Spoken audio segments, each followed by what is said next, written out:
Need a boost? Sometimes all it takes is tapping into your inner cool. Icebreaker's gum helps you unleash the confidence within. Each chew releases a rush of icy flavor powered by cooling flavor crystals, sending a wave of refreshment to reinvigorate all your senses. Icebreaker's convenient pack fits everywhere, from car cup holders to backpack pockets, so you can find your cool wherever you go. Grab Icebreaker's gum online or at a store near you. You know what's really terrifying?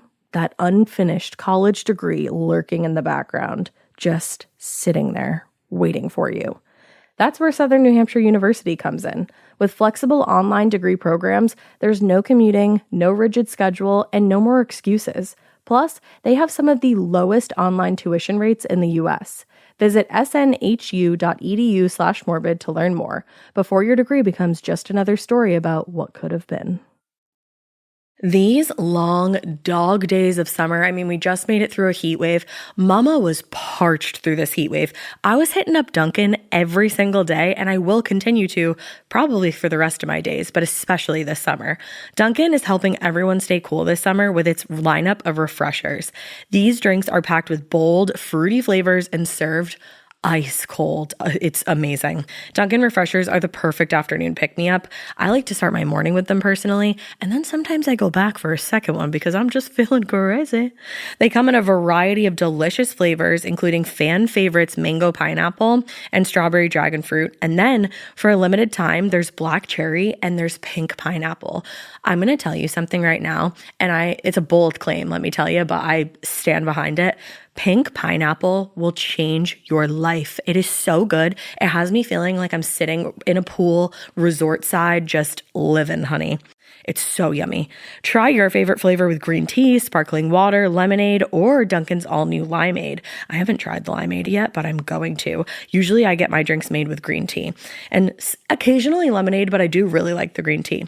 Or if you don't want to build your own, try one of Dunkin's curated refreshers like the Cherry Lime Ricky or the Ultimate Pink Daydream. The Cherry Lime Ricky, scrumptious. I could drink like 3 of these a day. They're so freaking yummy. Head to Dunkin' today and find your favorite refresher. Dunkin' refreshers contain less than 1% fruit juice. Limited time offer. Hey, weirdos. I'm Elena. I'm Ash. And this is Morbid, where we're really happy.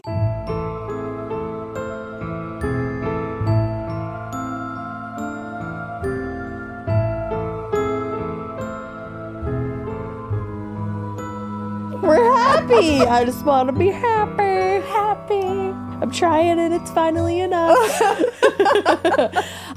You probably saw this multiple weeks ago. Who knows when? We sure don't. But that will be a thing of the past very soon because motherfuckers, we signed with SiriusXM. Woo!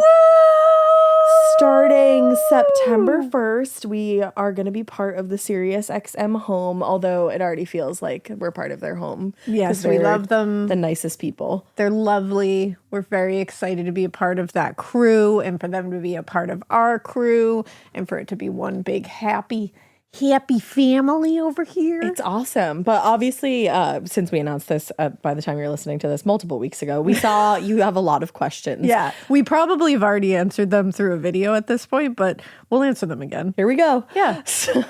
It'll help us plan for the video that we haven't filmed yet, but that we will and that you've already seen. Isn't that weird? Yeah. Anyway, so addressing Wondery Plus, we will no longer be on Wondery Plus starting September 1st. We will not be on Wondery Plus September 1st. No. Early and ad-free. Early will no longer be a thing. I think it just is really tough to be able to connect with you. We both feel this way. Yeah. To connect with you guys when things are not coming out simultaneously. So yeah. Sirius has its own ad-free platform that you can sign up for if you so choose, where you can get the episodes ad-free, but everybody will get them at the same time. Yeah, so you can just choose whether you would like to pay for ad-free or not. That's your choice, babe. That's your choice, but you can hear us Anywhere. everywhere. We'll be on, Amazon Music, Spotify, Apple, wherever you're listening to it. If it's not Wondery Plus, we will be on there. Facts. So nothing's going to change. The only good things that are going to change are good things because it just, we're going to be coming out at the same time every week. Still 2 episodes. Actually. But. So yes, we're going to be doing a bonus episode. That's going to come out in addition to the 2 episodes.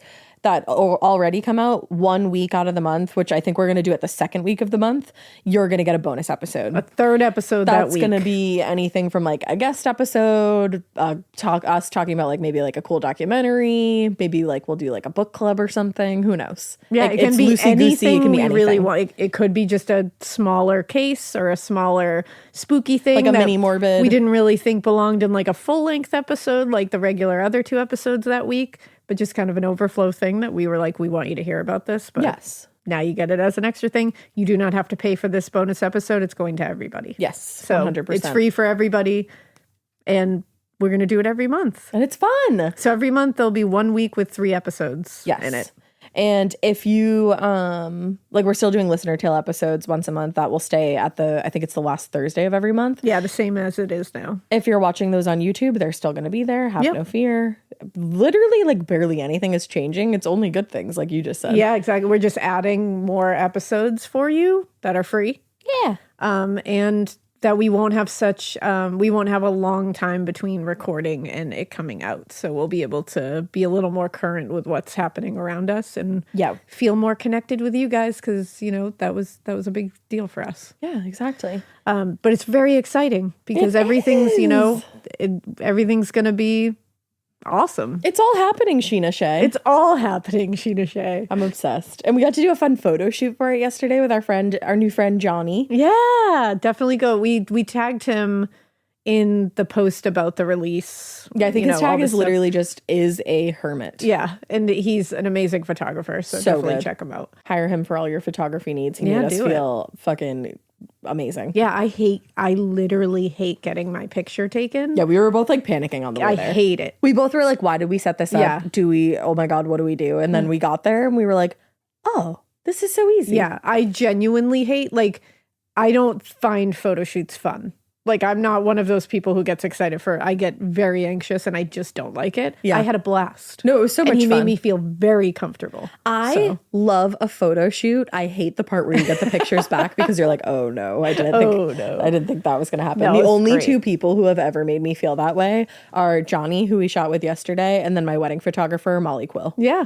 2 best photographers ever. Yeah. So, see, it's all great. Yeah. It's all good stuff, everybody. Yeah. We're excited about it. And I'm really glad that I brought you all up because I'm going to pile drive you down into the ground now. Thank you for with that. One of the worst cases I have ever read in my life. Okay. So hold on to that serotonin. Here it is. Because whoops. Hold on to your serotonin. Hold on to it. Because today we are going to be talking about a case. This case is going to be 3 parts. It's a long case. Like, this is not 3 parts that are short. This is pretty long. We're breaking it up. I'm going to break it up because 1, there is so much happening in this. There are many, many victims, many, many intense details. And it took a long time to figure out who this guy was. And there's all kinds of other crazy stuff that we still haven't even determined yet about this case. And it took place in, you know, the 70s and 80s, essentially. Damn. So this is going to be a 3-parter. This first one is going to be pretty long and it's going to be pretty rough. So I just need to let you guys know ahead of time that this episode in particular is going to be a tough one.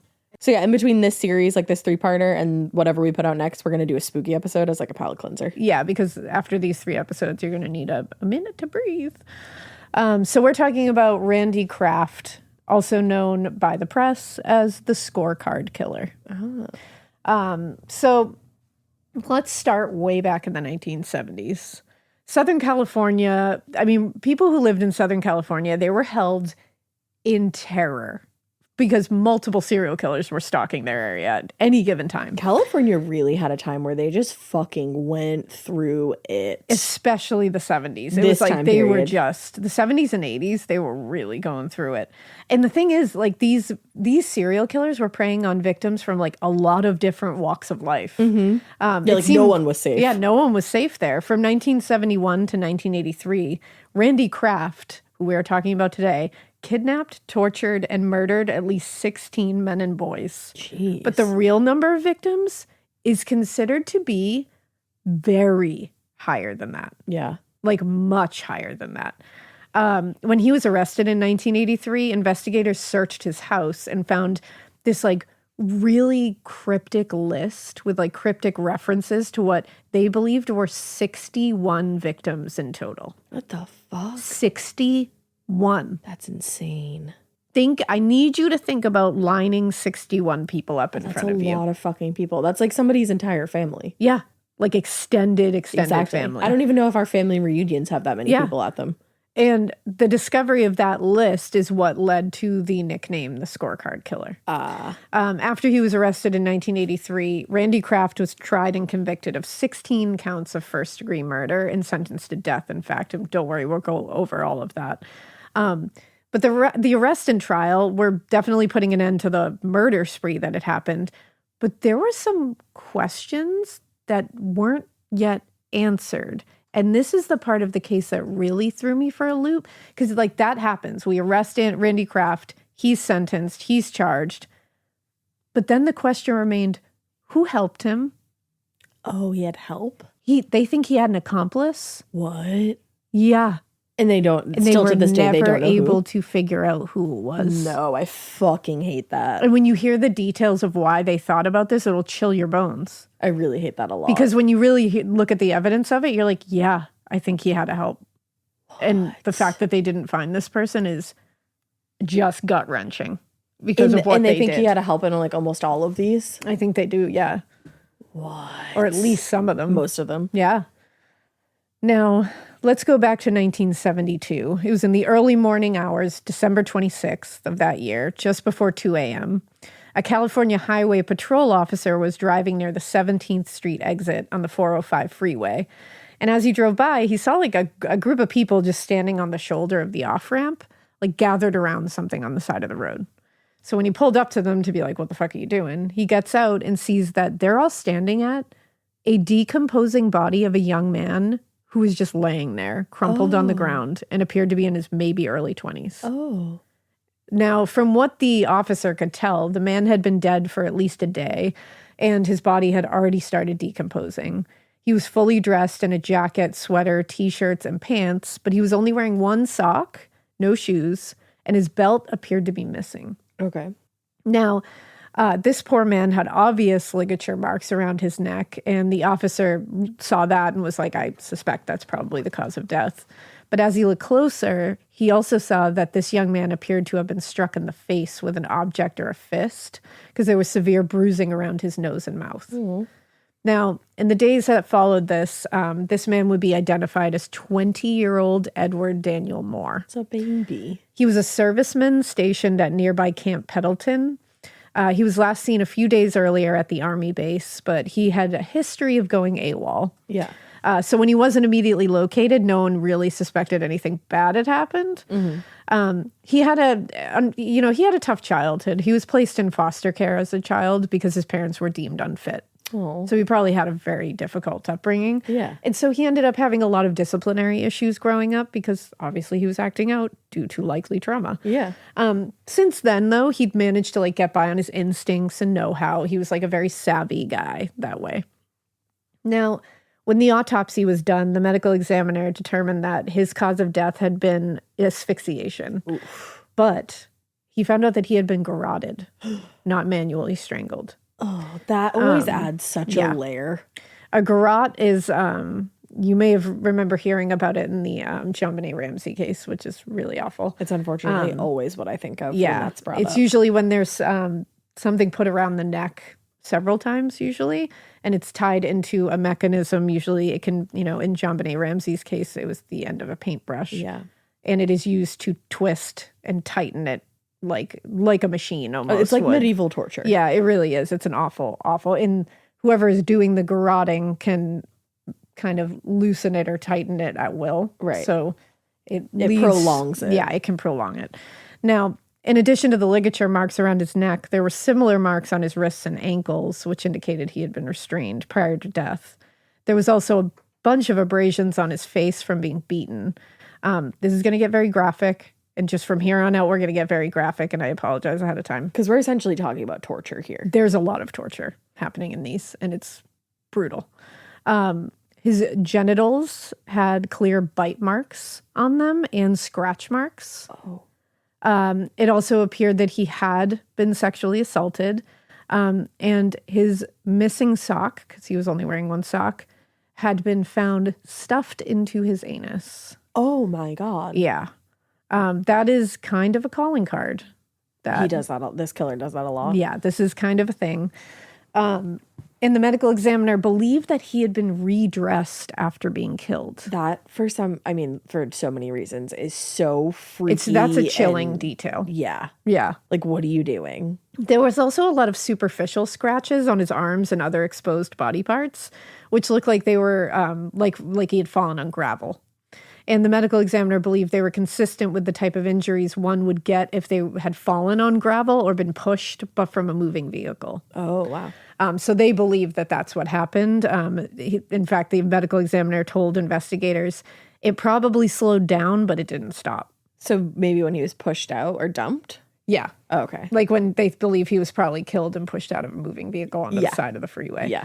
A few days later, the results of a toxicology test showed that there were no drugs in Moore's system, and his blood alcohol was well below the legal limit.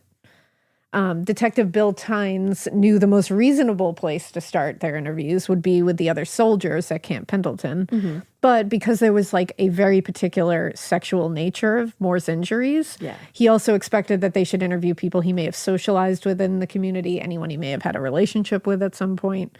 Investigators soon learned that Eddie Moore had only just turned 20 a few months earlier. He was basically 19. Yeah. And his tenure in the military had been pretty short. He'd come to Camp Pendleton after enlisting in the South, and before that, he and his brother had spent their youths bouncing from one foster home to another. That's awful. Yeah. So fellow soldier Charles Vines told investigators, "My impression of Eddie is that he is a lonely kind of person and kind of lost." Yeah. Eddie and Charles had a very close relationship for a bit before his murder. Mm-hmm. And he said, Eddie is the kind of person that would befriend or try to become friends with anybody who would talk to him for very long.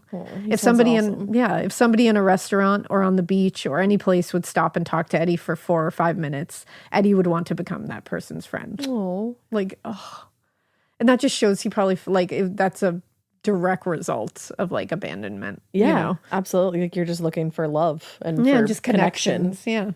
Although there were no suspects or leads and evidence was very slim, a picture of Eddie Moore was beginning to kind of emerge that was suggesting just how he may have been lured to the beach in the first place. Right. Vines had told the detective that Moore had hitchhiked a lot. He liked to go to that beach. Yeah. He liked to go there to escape the stress of life. You know, that was kind of a sanctuary place. He was also fairly irresponsible and impulsive, according to Vines, often acting without regard for consequences. Yeah, he's just a 20-year-old. So it seemed pretty reasonable to assume that he had either been picked up by or gone off with a stranger who had shown him just some kindness. Yeah. Which was also very normal at that time. Exactly. After a month of slow investigation, Detective Tynes hadn't made much progress on the Moore case, and then a second body was discovered under very similar circumstances. This time, this body was discovered on the muddy bank of the Terminal Island Freeway in Wilmington.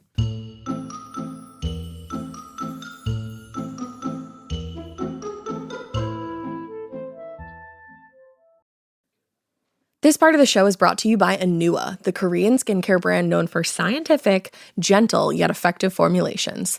The latest from Anua is the Retinol Collagen Gua Sha Cream, a firming cream with a gua sha-shaped tip built right in. Have you guys heard of gua sha? It's that viral massage tool that moves fluid and tension out of your face.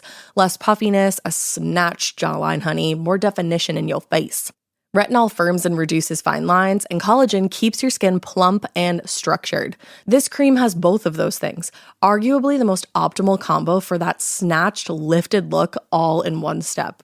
I am obsessed with the Gua Sha cream. First of all, it feels so cool to the touch. When you put that on your face, it's just like, this is lovely. It's like a little spa treatment that you can give yourself. I like to do mine at night after I get out of the shower. I rub the cream on my face with the little gua sha.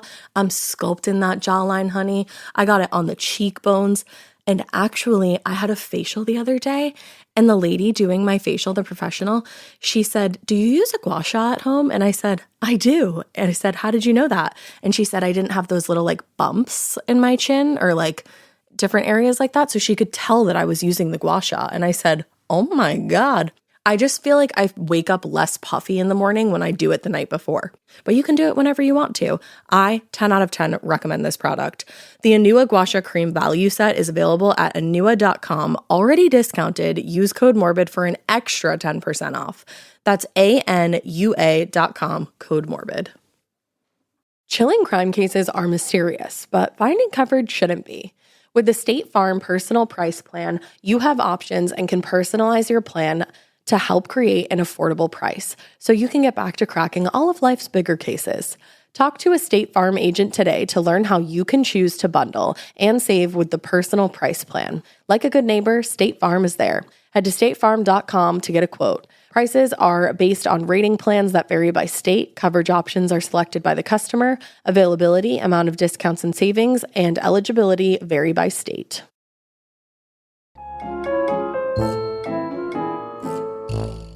On the afternoon of February 6, 1973, investigators in Wilmington were called to Seal Beach for what was described as the discovery of a murder victim. When LAPD Detective John St. John arrived at the scene, he saw that the victim, a young man in his late teens or early 20s, was lying nude in the overgrowth near the off-ramp to the Terminal Island Freeway. According to the medical examiner, this young man had only been dead for about 6 hours. And like Eddie Moore, the cause of death appeared to be asphyxiation from garroting. And the garrote was a steel wire. Oh. Now, to Detective St. John, there was a lot of similarities between these two cases, like right off the bat. Not only had the victim been strangled with a garrote and seemed to have been pushed out of a slow-moving vehicle on the side of the highway again, but the victim also had the sock placed where it had been placed in the first case. Yeah. Otherwise, the two young men were similar in age and build, so that was also something to look at. But unlike the Eddie Moore case, detectives were unable to identify this young man found near Terminal Island through fingerprinting or any other kind of identification. Wow. Several sketches and digital renderings have been made of this victim in the years after this. No identity has been found for this young man. That's awful. That fucking kills me. And how old was he, did you say? 19? He was like, they think he was like late teen, early 20s. Oh, that's Yeah. so sad. It's like, why has nobody come forward Like, what and claimed the fuck? this person? No one has claimed him? That's so sad. It is really, really sad. But it just, like, it goes to show people, these serial killers can sense that in somebody and they prey upon it. Oh, and it's so awful. Now, nearly 6 weeks passed since the discovery of the second body when on April 17th, Huntington Beach police received another early morning call from a driver who claimed to have found a body by the side of the road. Another one. This was in an area known locally as Airport Hill. So investigators get to the scene and they found the body of a young man, again in his late teens or early 20s, lying near the side of the road. This boy appeared to be between 18 and 25, anywhere in there. He had blonde hair. He was average build. He was dressed in a shirt, pants, and socks, but he was wearing no shoes and his belt was missing. Based on his appearance, detectives at the scene believed his cause of death had been blunt force trauma to the head. Oh, wow. When an autopsy was performed later that day, it turned out that the cause of death was not blunt force trauma. It was suffocation. But the medical examiner couldn't tell whether it was by strangulation or, quote, by a gag or something put over the nose and mouth. In addition to the suffocation, there was also evidence of considerable ante-mortem trauma to the body, including ligature marks on the wrist, bruising around his mouth and nose, and his genitals had been removed. Oh. He had lost at least 2 pints of blood because of that. And he was still alive when that happened, they think? Mm-hmm. Oh, my God. There was also evidence of sexual assault and post-mortem road burns and cuts all over his exposed parts of his body, which indicated that he too had been pushed out of the vehicle. The victim had no ID on him, and they ran his fingerprints through the state database, and nothing came back. Like the previous victim, a composite sketch was made and circulated, but no one in the area seemed to recognize this young man or know who he was. And he's still unidentified? It seemed, well, we'll get to it. It seems surprising to the officers that somebody, especially someone this age, would disappear and not be reported by anyone. Yeah. But as they would later find out, that was because they were looking in the wrong place. Okay. In March 1995, so we're skipping ahead, nearly 22 years after this body was found in Huntington Beach, Kurt Marine, a Santa Ana County deputy coroner, merged his California fingerprint database with that of the wider Western United States and received a match on the fingerprints. Oh. The young man from 1973 turned out to be 18-year-old Kevin Clark Bailey. His father, Clark Bailey, after receiving a phone call about this, said, "I was a little stunned." Yeah. Clark Bailey had divorced his wife when Kevin was just 4 years old, and he hadn't seen either of his children since then. Oh. According to records, Kevin Bailey had grown up in Middleton, New York, and had been living in Corvallis, Oregon, nearly 1,000 miles away from Huntington Beach, as recently as 5 days before his murder. Oh. In fact, he had been fingerprinted on April 4th, 1973, when he was picked up for loitering around a schoolyard, which is how they were able to get the match on the fingerprints. Oh. Had police in Huntington Beach had the capability of searching fingerprint records, like around where that area was, they would have matched those two, and he would have been identified immediately. That was just the fact that it was too Yeah. early on. Now, it would have been pretty helpful for investigators to identify Bailey's body at the time it was found, but that doesn't really mean that they would have found the killer. Yeah, no. In addition to not knowing the identity of the victim, they also had literally no forensic evidence and no leads. In fact, just about the only thing they did have was a very strong suspicion that the Moore case and the two identified cases were all the work of the same killer. Yeah, you That's would think so literally at all this they point. had. Which is nothing, really. Yeah. And they had barely any time to even like sit here and ponder on this because when April 22nd, investigators received a call about several body parts having been found in locations around Wilmington. And this is just like month to month. Yeah. This is literally like days at this point. So they arrive at the scene, and detectives learn that, as had been described to them over the phone, locals had indeed found one leg, two arms, a torso, and human skin had been found in 4 green plastic bags on Terminal Island, not far from where the second victim was discovered. Human skin? Yeah. Just a bag of human skin. Yep. Holy shit, dude. According to the press, quote, the torso, that of a young man, had been mutilated. A few days later, on the morning of April 25th, the victim's other leg was discovered in a dumpster behind a bar just off the Pacific Coast Highway. Unlike the other limbs, it had been wrapped in cloth and placed in the trash. Oh. 2 days after the leg was discovered, the victim's head was discovered in a paper bag by an employee loading paper waste on a conveyor belt in the Pioneer Paper Stock Company. Jesus. Because the company processes paper waste from all over the LA area, there was no way to know where the head had originally been discarded. Yeah. Nevertheless, investigators were like 99% sure that the head belonged to the dismembered victim found on Terminal Island. You would think. You know, what are the odds? Yeah. According to the medical examiner, all the limbs, quote, were severed with a dull knife. Oh. What the fuck? This is like horror movie shit. I was just thinking that. As with the previous 2 victims, investigators were unable to identify this dismembered victim, and the remains are still unidentified to this day. You have to Another think, one. That's awful that that's still Yeah. unidentified, that person is. And you have to think, too, the enjoyment that this person must be, like the killer must be getting out of this, because think about how long we've talked about it taking to dissect a body with a good knife. Like that's a project that's going to take some time. But a dull knife? A dull knife? Yeah. That's going to take like a long time. Days, I would think. A long time. And they knew at this point, they were like, this is definitely the work of the same killer. I mean, this is just... This person is depraved. Now, whenever there are multiple victims discovered over kind of a short period of time, investigators obviously have to consider whether they should even disclose these connections to the public, because that might cause panic. Yeah. This was particularly true in Southern California in the 1970s, where residents had also kind of already been traumatized by multiple serial killers like Herbert Mullen, Ed Kemper, the Zodiac Killer. Mm-hmm. But with the discovery of the 4th body, investigators were like, we got to let the public know. Like, you can't hold that You need to be forever. vigilant. Yeah. They were like, you know what? We're pretty sure there's a killer operating in the area, but this time preying on young men. Yeah. In a press conference held after the discovery of the body parts, an LAPD spokesperson told reporters, quote, there may be more than one sex maniac loose in the area, but they had yet to identify a motive for the murders and had no suspects. Now, just to go in, broadly speaking, the murder of gay men or men who authorities just assumed to be gay, because they did a lot of that back then, have not been pursued with the same kind of enthusiasm as straight victims or, like there's the missing white woman syndrome that happens.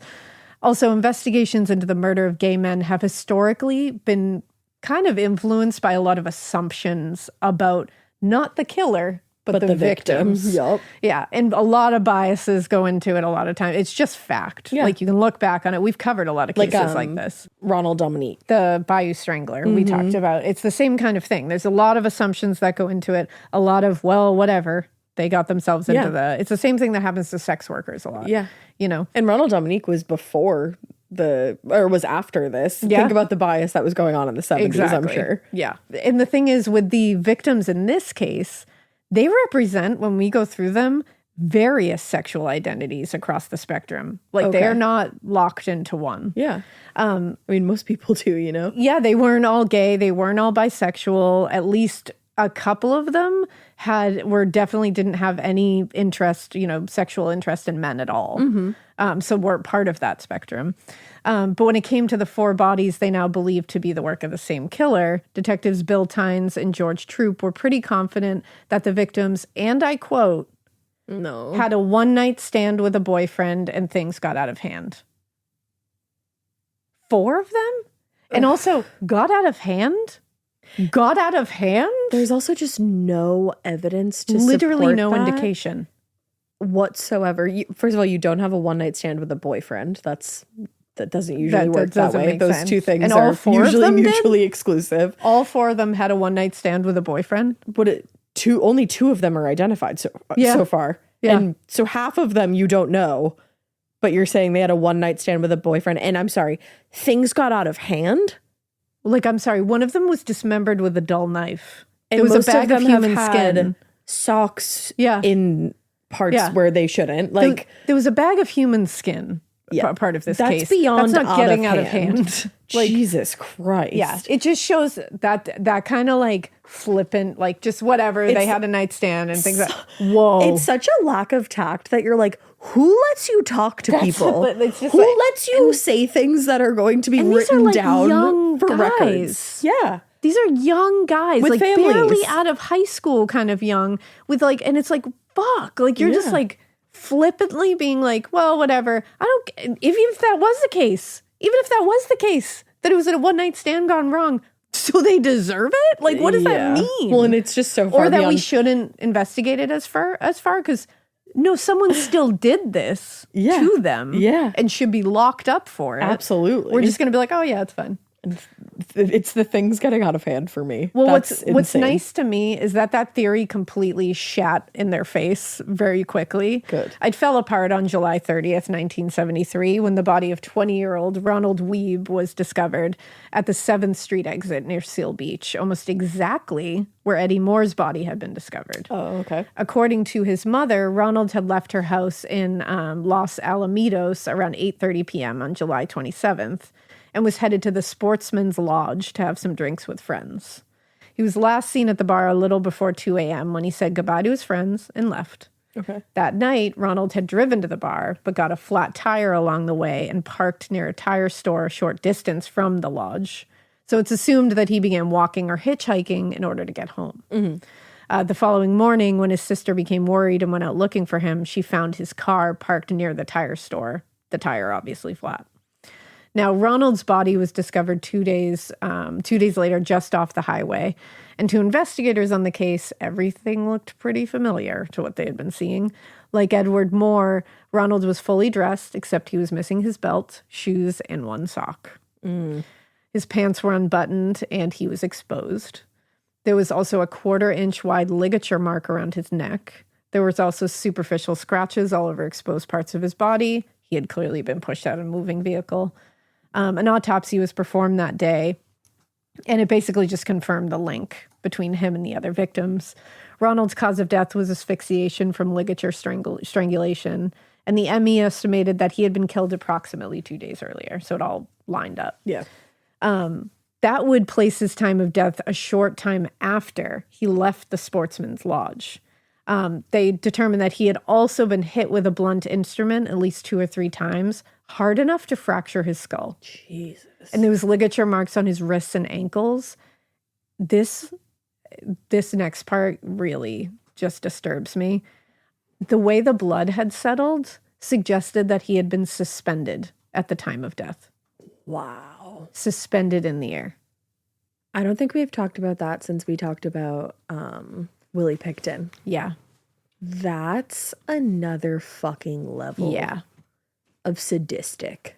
To determine that he had been suspended in the air when he was killed is, I don't know why. It's something about that part of it. It's all obvious. I don't think I even need to say it. It's shit you hear and shit you see in a horror movie. It just doesn't feel like real life. Like, you're like, people do that to other people, these poor people.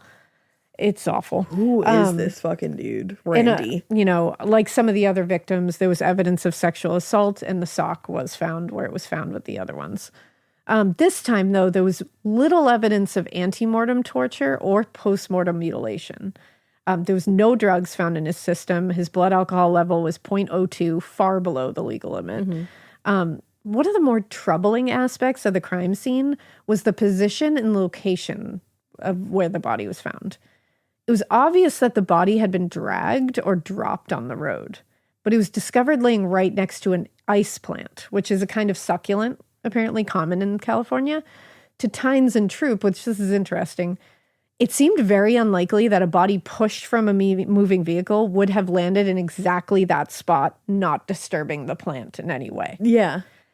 They then considered that the killer may have drove to the location and carried the body from the car, but he would have had to move very quickly. Yeah. And even though this man only weighed about 130 pounds, that much dead weight would still be very difficult for one person to carry. That's a lot.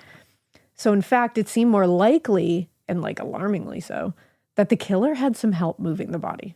Right. This is when they first said, wait a in. second. This doesn't just happen one person. And they still have no idea. I hate that so much.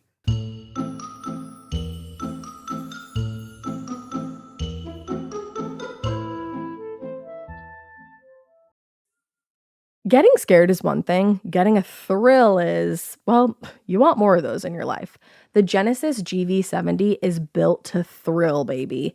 A thrilling yet elegant design always makes driving the GV70 an exciting adventure. Its powerful athletic stance screams performance and turns heads. Everybody's looking at you, girl, or boy, or whoever. Command the road and experience a class-leading standard 300 horsepower. Oh my God. Plus, discover the different dynamic drive modes for all different terrains.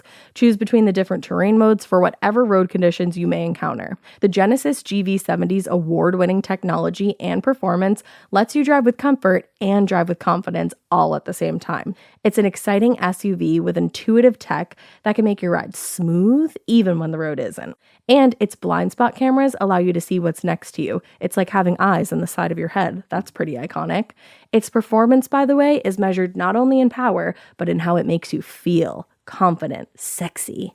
The Genesis GV70. Learn more at genesis.com and feel the GV70.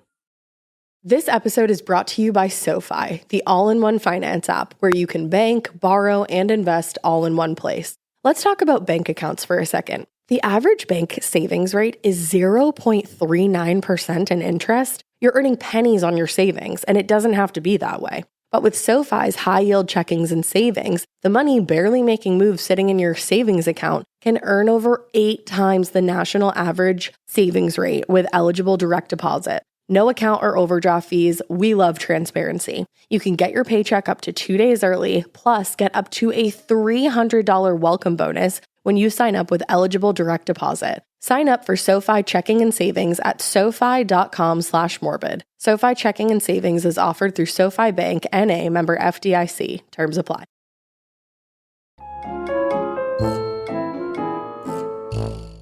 during their investigation, Tynes and Troop learned a lot about Ronald Wiebe. And all of it seriously undermined their initial must be an angry one-night stand boyfriend theory. At the time of his death, Ronald was living with his father after becoming estranged from his wife. Obviously, gay men can marry women. Yeah. It has happened. It still happens. But in this case, he had become estranged from his wife because he was having an affair with another woman. So he was a straight man. Yeah. And he was dating this other woman at the time of his death. Okay. So he was presenting very straight. Also, no one who knew Ronald had even the slightest suspicion or inkling that he had any kind of romantic interest in men. Okay. You know, and nothing about his life suggested that. It just wasn't the case here. The details of his personal life changed the investigation a lot. Previously, investigators assumed the killer was preying on members of the gay community or on what they were calling hustlers who lived on the margins of society. Oh my God. Yeah, like people must be drug addicts, must be people, you know, hustling and putting themselves in danger, essentially. It's crazy how much people hate gay people. Yeah. Like it's actually really insane. wild. When you sit and you hear it and you think about it, it's like, it has nothing to do with you. So why do you give a fuck? That's the thing. I say it every time we cover a case like this, but every time it just echoes in my brain. Why do you give a fuck? How does it affect you? All right, it fucking doesn't. It literally does not. It's so, like, gay panic to me is insane. It's the weirdest way to live your life. It to be truly like is. Worried about what consenting adults are doing. Because all you're like, I literally don't care. It says so much more about you to be freaked out and like up in arms about gay 100%. people than it does about the gay person. People just living their lives. Because it's like, y'all, this is just about who we sleep with. Exactly. So that's real fucking weird that you're that worried about that. Gives a shit. Yeah. In fact, while I was researching this case, there was like some quote from one of these investigators. And I brought it up to Mikey and Ash because I was like, am I crazy or does this just not matter? I and don't it was even remember. Talking about one of the victims, and it was like, oh, and this person that they interviewed, they had a sexual relationship. But it never made, I was looking further into it and I was like, why did they even like, why would this pertinent? matter? Yeah. Like, I was like, this isn't pertinent information. Am I being crazy or like, it's you know? it's like kind of like a microaggression to be like, oh, like, gay people sleep with have a lot of relationships, you know? It's like, no. Yeah, because it's like you hear about interviews all the time. They interview family, friends, acquaintances, all that stuff. Very little. I mean, I don't care. Straight, gay, bi, anything. I don't care if those two people slept together once or twice. Because it doesn't have an effect as long on as the they're story like, at all. Are they becoming a suspect? Sure, that might become pertinent. Absolutely. But if they're not, why the fuck do I care? If they're just giving information about their friend, who maybe they had a relationship with, but like, that's why it happens. It It's just to be doesn't like, matter. oh, like a gay person will sleep with anybody, yeah, it's like that's the thing. It just doesn't. and they have so many partners. So, like, shut the fuck Yeah. up. So yeah, it's very strange to me. It's strange behavior. It's strange that it's still a thing. It just grinds It's annoying. my gears. Yeah, that's the thing. It's like it's very Grinds my infuriating. gears. Because it's like, no, these are just people who were murdered, and we can just investigate it as if these are people who were murdered. And it's like, I know we're talking about something from the 70s, so obviously it's like so different, but it's really not, because these are still things that the community faces of today. course. And it's so irritating. Yeah, absolutely. Like, we should just investigate deaths of humans the same across the board. Humans, you know, to make sure that the people who are killing humans are not just floating around. Keep your weird comments to yourself. Yeah, exactly. So again, they were assuming that this was, victims were only part of the gay community, or like they said, quote unquote, hustlers who lived on the margins of the community. Truly unreal. But now they had to consider the potential victim pool was much larger, including any young man who seemed at least even slightly susceptible to whatever ruse the killer was using to get his victims alone. Because remember, he might not be luring them in being like, hey, want to fuck? Yeah. I think that's the assumption that these idiots were making like at first. They were just like, well, that has to be it. And it's like, no, maybe he just offered them a ride. Yeah, and then did awful This guy things. Ronald had a flat tire. Yeah. He could have easily been lured in with, hey, I can drive you to this place, or I can drop you off down the road. Like, It's just wild. Unfortunately, again, there was very little evidence collected at this dump site, and no one had seen or heard from Ronald since he left the bar that night. So the case was almost kind of cold from the start. Wow. With nothing to go on, investigators had to just kind of like wait until the next victim was discovered, which is the most horrifying thing I've ever heard. Yeah. And this would take at least 6 months, actually. But detectives were pretty sure it was going to happen. Like, even through that 6 months, they were like, he's not going to stop. It's actually crazy that it took 6 months after this whole, everything you've said happened so quickly. But now when we look back, that scorecard that he had, quote unquote There were scorecard, victims in between there them. might have been more in between that just weren't linked to him. And like maybe not even Maybe he discovered. traveled. Maybe he went Yeah. different places. Like, who knows? That's so scary. Now, on December 29th, 1973, hikers in the San Bernardino Mountains discovered the body of 23-year-old Cal State art student Vincent Cruz Mestis in a ravine near the base of the mountain. It was immediately clear to investigators that Vincent was killed by the same man. He was fully dressed, except for his shoes, and he was missing one sock. According to the medical examiner, the cause of death was asphyxiation, but according to the medical examiner, the cause of death was asphyxiation, and like the others, the victim had been tortured before being killed, and his body was mutilated after death, which that was a little different from the other ones. In addition to the sock that had been found, there was, and this is awful, there was a pencil or large toothpick pushed into his urethra. Oh my God. Which the medical examiner believed happened before death. Oh my God. His hands had also been cut off and placed into plastic bags. While he was alive, or Like they don't know? the wounds had been covered with plastic bags. Oh. The hands have never been found, by the way. Oh my God. Yeah. Also, the medical examiner said that in addition to the various injuries, it looked like the killer had shaved his face and head after he had murdered him. Ew. Ew, because that's so creepy. Yeah. There, like, what is the pathology behind that? Like when killers will wash their victims or I know. set them up or dress them. It's so There's many different eerie. pathologies with that, for each, each different thing. It's, I hate it. According to friends, Vincent was, he was young, he was like adorable, he was slightly naive, and was known to be bisexual. Well, he was young. We're all fucking naive when yeah, we're young. exactly. At 23, I was the most naive I've ever been. Exactly. In fact, Vincent had been picked up by police a few times for sex work around the apartment he shared with a roommate. So it didn't seem unreasonable that he would go off with a stranger. That's what they were kind of linking that to. Yeah. Particularly if there was some transaction that had happened. Vincent was last seen by his roommate 3 days before his body was found. According to the roommate, Vincent had said he was, quote, going into the mountains to do some drawing. Aww. And he had taken his sketch pad and pencils with him. Stop it. He just wanted to get away and relax. Yeah, exactly. Those items weren't found with the body and have never been found. Oh, that's really in sad. fact, there was very little evidence collected in that ravine and nothing that would point to the killer. Like, he was not leaving anything at these scenes. No. Now, nearly half of all murder victims are killed by someone they know. Yeah. But the rate is very much higher for women. These are the cases that are pretty easily and eventually solved because there's some evidence that's going to lead to that connection, In cases where the victim's killed by a stranger, though, it is so much fucking harder to be anyone. There's no connection. It can be anyone in the entire world. And he's not leaving anything. So so those kind of cases almost always are solved because of luck. Yeah. Just sheer luck. No, it's true. In the case of the murdered men in Southern California, investigators just weren't having that luck. It wasn't happening. They were getting left nothing. There was no connection between these guys, so there was nothing to go on. Yeah. Now, because there were similarities in all the cases, investigators were confident that Vincent's case was connected to the other killed men. But whoever was killing these men, again, was not leaving any witnesses, any evidence, nothing.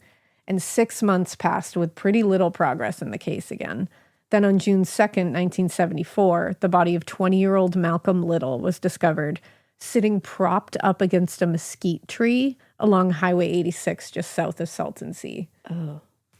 Now, despite being more than 150 miles from the area where the other bodies were found, 150 miles away. That's very far. His body bore many of the signatures and mutilation investigators had come to recognize from this killer. He had been strangled. His genitals had been cut off. This is awful. There was a mesquite branch inserted into his rectum. Oh. Now, at first, investigators questioned whether Malcolm Little's killer was the same man who'd killed the others in LA because of the distance. Yeah. But as soon as they started interviewing friends and family, everything started piecing together. Malcolm was an out-of-work truck driver from Selma, Alabama, who just arrived in California a week earlier. Oh, my God. To visit his brother in Long Beach, not far from where the killer usually hunted. And he was just visiting his brother. But not long after he had arrived in California, his girlfriend called from Alabama, pissed that he had left without taking her with him. Oh. So the girlfriend demanded that he come back to Alabama and they could go to California together. And he was on his way. And Little explained that he didn't have enough money to get a bus ticket back and 2 additional tickets to get them back to California. But she was like, no, you got to come back and get me. So he was like, okay. So he agreed. Oh. So on May 27th, Bill, who's Malcolm's brother, dropped him at the intersection of the Garden Grove and Santa Ana freeways, where he intended to hitchhike his way back to Alabama. Because remember, it's the 70s. Yeah, everybody was doing it. This was the last time Bill saw his brother alive. That's so sad that he was so committed. Yeah, he was to going back helping his together. girlfriend. Yeah. Malcolm Little's cause of death was determined to be asphyxiation from strangulation, and the majority of the mutilation had, I guess, thankfully occurred post-mortem. After identifying this victim and verifying some of the information, Malcolm Little was added to the growing list of victims. But if detectives were thinking that, something about this latest victim was going to break the case, they were very disappointed. Yeah. Like the other cases, no clues found at the place he was found. Nothing. He had only been in the state for a little, under a week at that point too. So there were no leads. Right. Nothing that was going to point to any kind of connection. Right.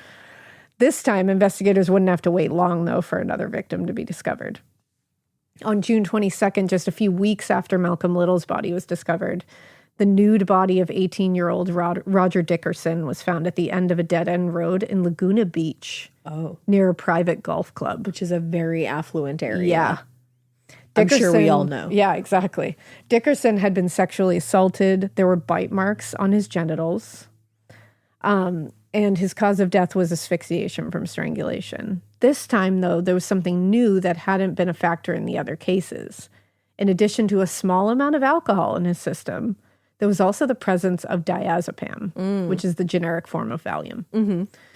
Once they identified this victim, who turned out to be a U.S. Marine stationed at Camp Pendleton, detectives got to work interviewing, associates, friends, family. And this is the second person from Camp Pendleton. Second one. According to his fellow Marines at the base, Dickerson had just been granted liberty, which is an authorized absence from the base, I guess it's called. Okay, liberty. like you could go out on your own. For a short period. And he wanted to visit Los Angeles. On the night he went missing, he and several other Marines had went out to Bud's Cove Bar in San Clemente, where he told them of his plan to go to LA for a few days. Yeah.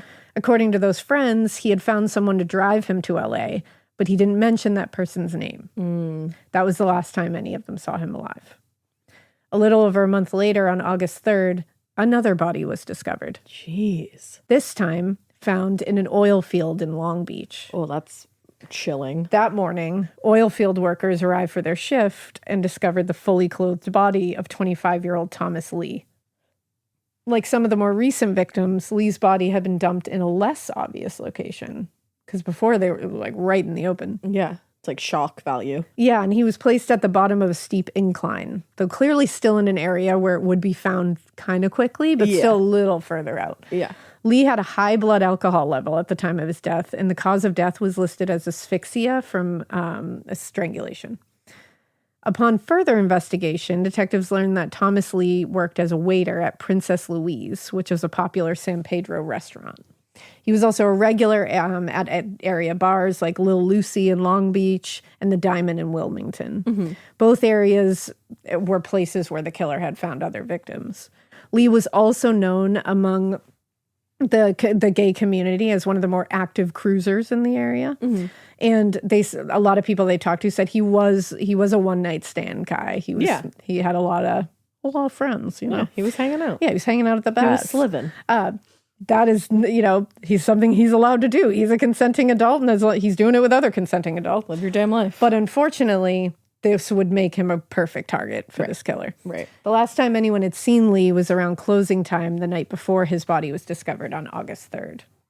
Investigators had barely time to blow their nose when on August 12th, another body was found. Jesus. This is days. Yeah. Hours, really. Yeah. This time, this body was found at the bottom of an embankment off the Ozo Parkway in Orange County. Although the victim, 23-year-old Gary Wayne Cordova, is considered to be one of the victims in this case, it's a little confusing why exactly. Yeah. According to his friends, Gary had said he was moving from Pasadena and was going to hitchhike to Oceanside. Mm-hmm. He was fully dressed when he was found. I think this is probably why they started to connect him. He didn't have any shoes or socks on. Okay. And his cause of death was determined to be acute intoxication from drugs and alcohol, specifically diazepam. So maybe from one of the last victims. It's believed apparently that, this is the theory that they came up with that connects him to this. They believe that the killer picked Gary up while he was hitchhiking, because he was, and intended to assault and kill him like the others, but Gary began overdosing before that could happen. Oh, okay. So that is a possibility. He is counted among the victims. Interesting.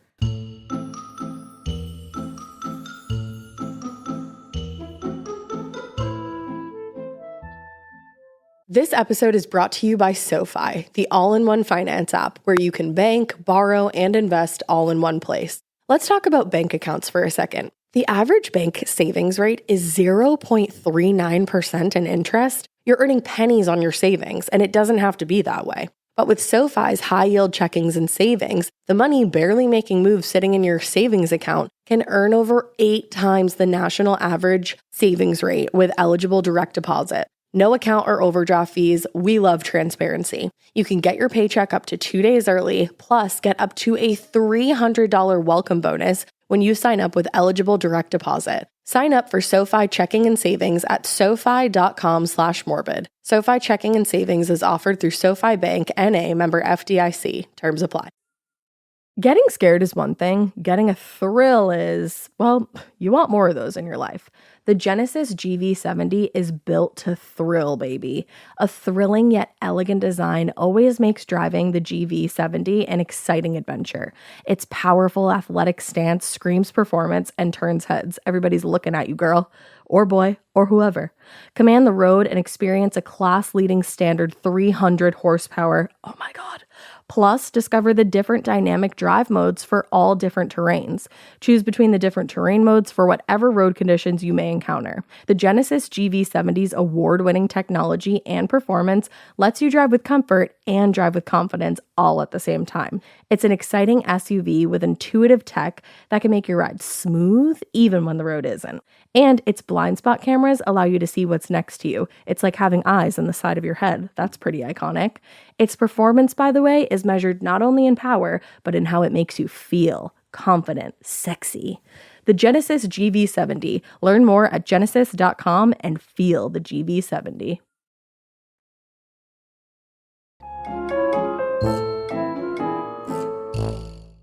The final victim discovered that year was found on November 29th. It was shortly after 4 p.m. when Irvine police received a call about a body found near the San Diego freeway.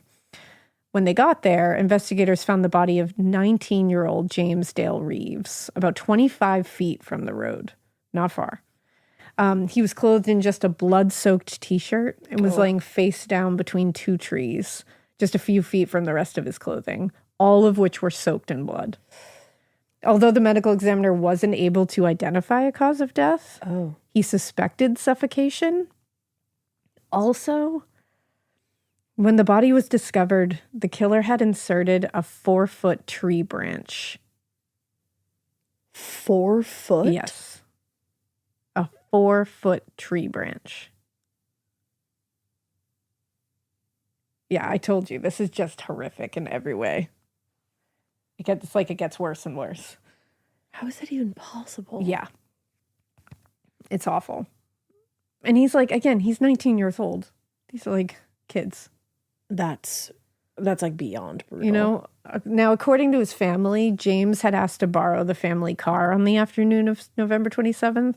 He drove down to the newly formed gay community church in Costa Mesa, where he had Thanksgiving dinner with other members of the community. Oh. Then he drove over to Ripple's, which is a popular bar in the Belmont Shores neighborhood.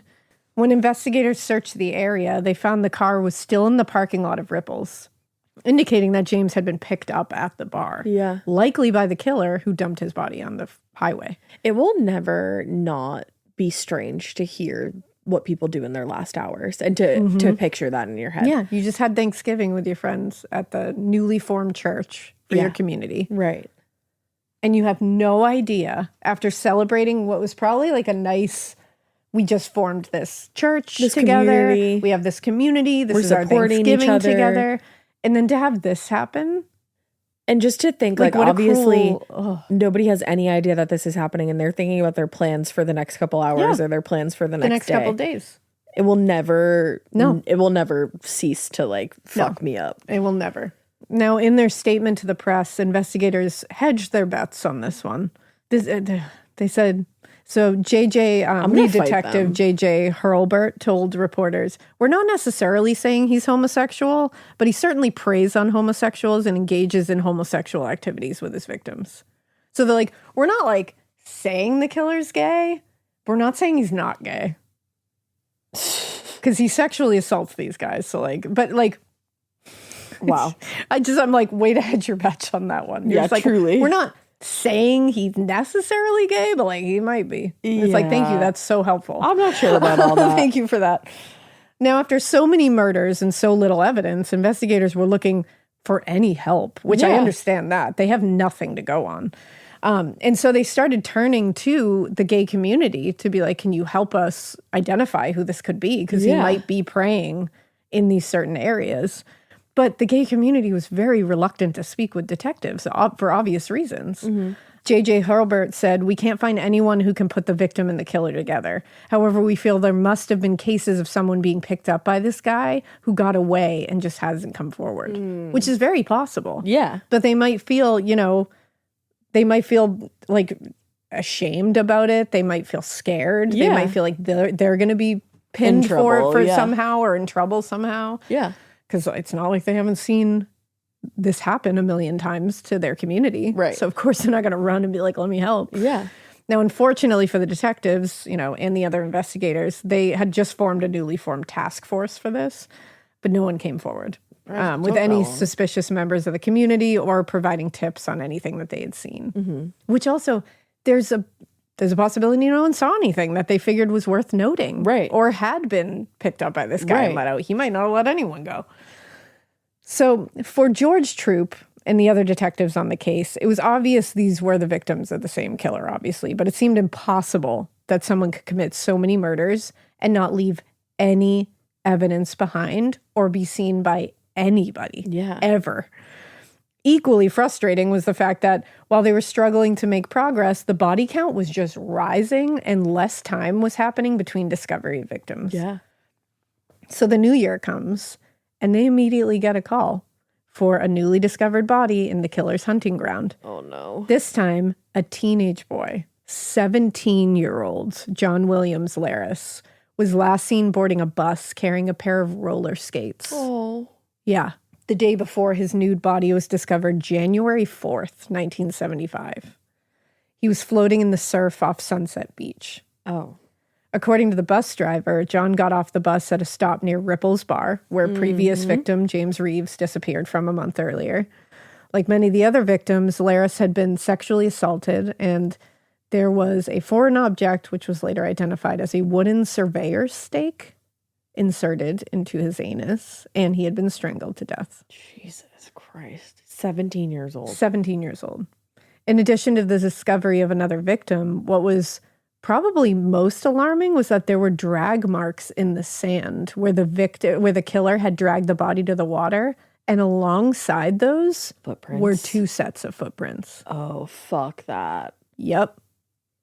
As some investigators had suspected already, the killer likely had an accomplice. Yeah, I mean, at this point, that's just a fact. At the very least, someone was helping him dispose of bodies. Yeah. I mean, that's an accomplice. Yeah. Unfortunately, detectives had barely started to even contemplate the implications of this, that there's a second set of footprints. Less than 2 weeks later, another body is discovered. It almost makes, and obviously this is not the case, but it makes you feel like with two people, it would be easier to find them. Yeah, you would think. I don't know why. It It's feels just that more way. people to fuck up. Right, Like, exactly. Humans are fallible, so you would think with two of them, it's And just two people more. to turn on each other. Yeah.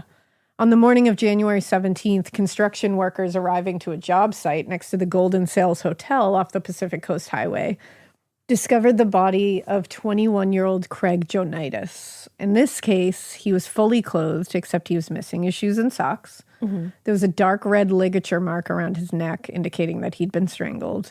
But there was very little evidence found at the scene, nothing that could help them trace anything back. And despite the lack of forensic evidence or witness statements, for Troop and the other detectives, they were like, there's a profile that can be taken out of this at the very least. Right. With 3 exceptions, all of the victims were gay or had some sexual interest in men that was like discovered in their background.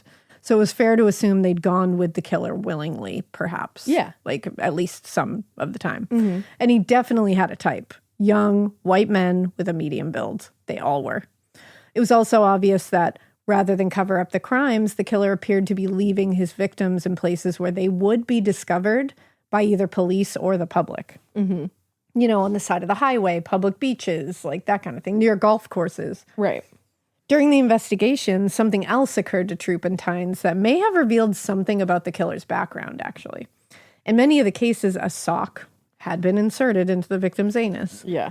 Similarly, many of the victims were discovered with white tissue either on their body or inserted into their nostrils. Oh. At first, they initially took this, they didn't even reveal this at first, and then later, when they did, they talked about how they believe this could have been some kind of like, fetish or some kind of signature. But eventually, Troop made an interesting association with this. It turned out that plugging orifices in that manner was something commonly done in the military in circumstances where a serviceman has been killed but won't be immediately transferred to a hospital or morgue, because investigators believe the killer had used this to keep the bodies from purging while they were being transported to a dump site. I don't. It's apparently like a thing. Okay. Yeah. So it gave them at least something that they could at least, I know there's no words for it, but it gave them something that they could touch upon to say, maybe he knows of this practice, which would indicate and that it he narrows knows down a the little. pool. Yeah, that's literally all they have. That's literally all they have. Holy shit. And I feel like either way, it's sexually rooted in nature. Like I think he's getting, like for him, he's getting some kind of kicks from that. Yeah, for sure. I'm interested in like the tissue in the nose. Like, yeah, that's interesting. That's an interesting But the one. other is different. So to the local investigators on the case, the idea of a killer, systematically choosing, killing, and dumping victims was a relatively new and foreign concept, actually. It's not that California obviously didn't have its fair share of, serial killers. But it was the way that this killer was behaving that was new to them. Like, they had Charles Manson, who like reveled in the adoration of his cult members. Zodiac Killer sought fame more than anything else. This killer seemed to be pretty highly intelligent in the worst kind of way and knew exactly what he was doing. And maybe he didn't know why he was doing it, but he knew what he was doing. He was a hunter. He was getting more skilled each time. And he was leaving nothing. While getting the attention, he was also leaving absolutely nothing for them to go on. Knowing that they wouldn't catch their killer without some kind of insight into the psychology here, the task force reached out to the FBI. And the behavioral analysis unit was doing, at this time, like super innovative work in studying killers and other violent predators. Go watch Mindhunter. Yes. In his profile of the killer, FBI agent Howard Tetton categorized the suspect as a lust killer, someone whose periodic murders were usually committed to satisfy a sexual urge. Yeah.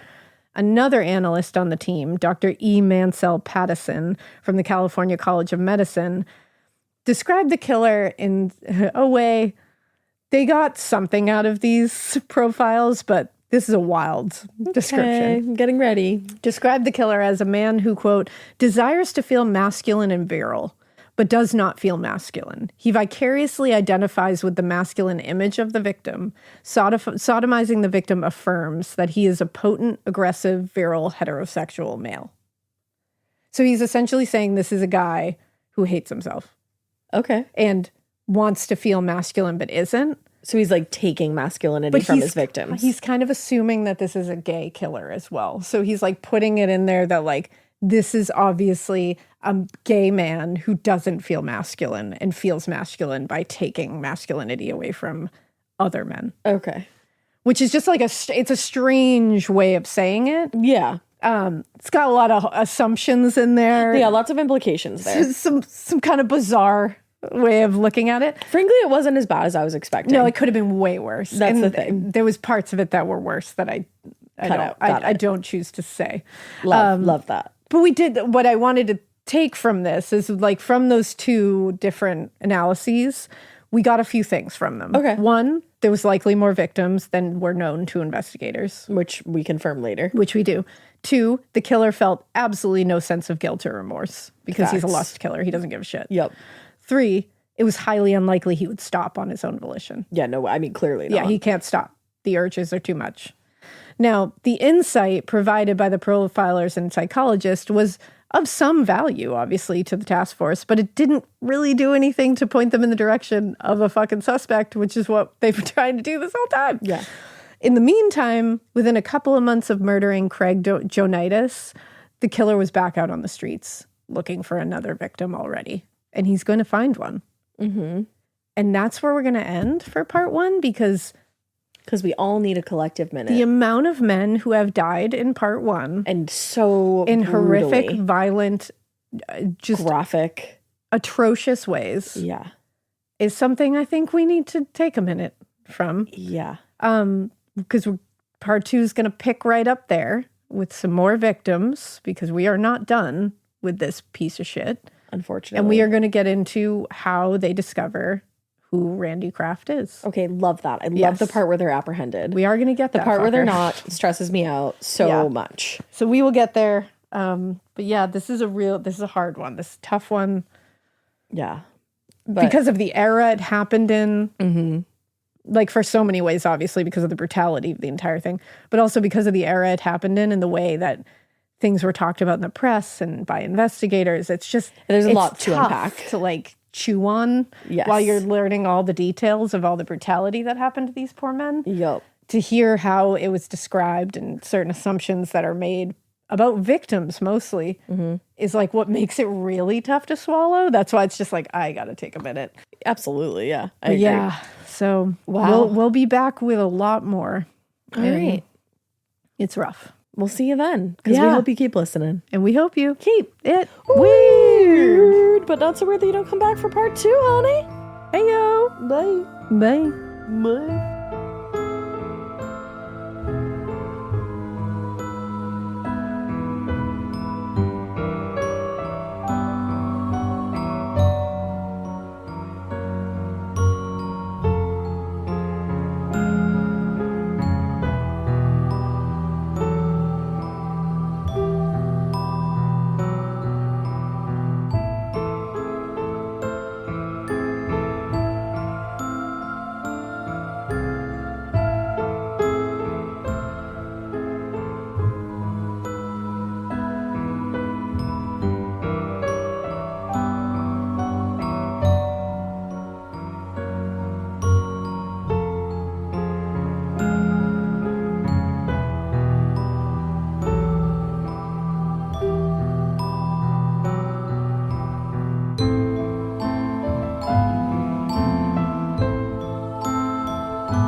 Hi, I'm Angie Hicks, co-founder of Angie. From roof repair to emergency plumbing and more, when you use Angie for your home projects, you know all your jobs will be done well. Angie, the one you trust to find the ones you trust. Find a pro for your project at Angie.com.